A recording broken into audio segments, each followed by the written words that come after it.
Pozdravljeni. V današnjem ekonomskem kotičku bomo poiskali najcenejšo banko v Sloveniji.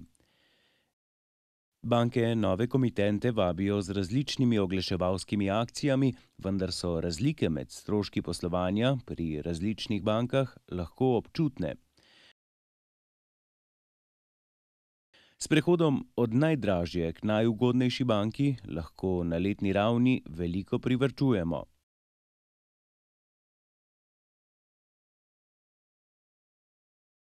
Velikokrat se za banko odločamo kar zaradi lokacije, tista, ki je nam najbližje, ali pa če naš znanec dela v poslovalnici.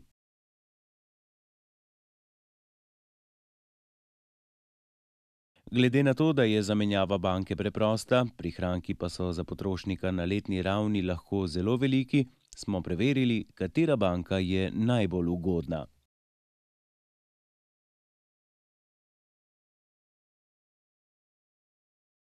Banke smo med seboj primerjali tako, da smo analizirali cene 6 storitev, katerih uporaba je najbolj razširjena.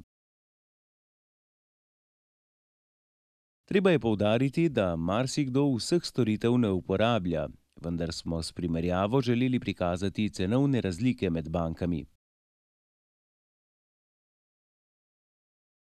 Storitve, katerih ceno smo primerjali med bankami, so mesečno vodenje osebnega računa, mesečno nadomestilo za uporabo spletne banke, provizija za dvig gotovine z navadno plačilno kartico na bankomatu druge banke v Sloveniji, provizija za plačilo položnice preko spletne banke, provizija za plačilo položnice na bančnem okencu in provizija pri plačilu z direktno obremenitvijo.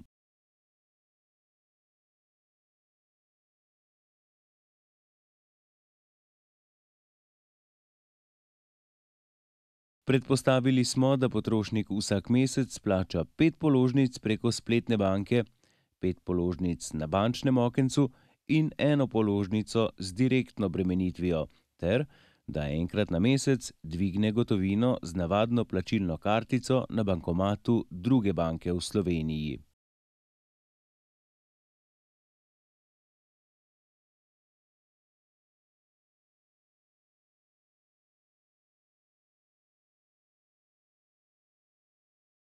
Najcenejša banka je Delavska hranilnica, sledita ji Hranilnica Lon in Poštna banka Slovenije. Ugotovili smo, da je razlika med najcenejšo in najdražjo banko 145 evrov na letni ravni. Vidimo torej, da lahko z zamenjavo banke veliko prihranimo.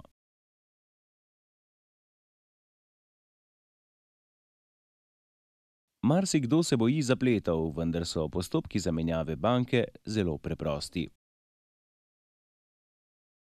Postopek je tak, da na novi banki odprete osebni račun in tam oddate vlogo za zamenjavo banke.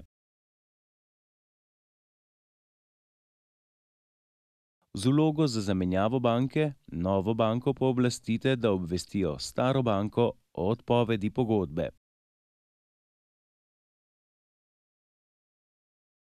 Prav tako bo nova banka za vas uredila tudi vse ostale potrebne podrobnosti. Torej od vas je odvisno, kako boste ukrepali. Zamenjava banke je zelo preprosta, prihranki za potrošnika pa lahko zelo veliki. Hvala za vašo pozornost. Glejte nas ponovno 4. marca, ko bomo govorili o tem, kako prihraniti električno energijo in s tem tudi zmanjšati mesečni račun za elektriko. Nasvidenje.